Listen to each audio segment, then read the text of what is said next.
Indian என்று சொல்வோம், அந்த சொல்லில் பெருமிதம் கொள்வோம். தீங்கற்ற தேசம் படைக்க நம் கைகளை இணைத்துக் கொள்வோம். இந்தியன் என்று சொல்வோம், அந்த சொல்லில் பெருமிதம் கொள்வோம்.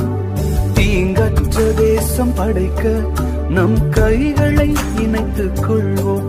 நம் மொழிகள் வேறாயினும் நாம் ஒரு தாய் மக்களே. நம் நிறங்கள் வேறாயினும் நம்மில் வேற்றுமை இல்லையே. நம் மொழிகள் வேறாயினும் நாம் ஒரு தாய் மக்களே. நம் நிறங்கள் வேறாயினும் நம்மில் வேற்றுமை இல்லையே.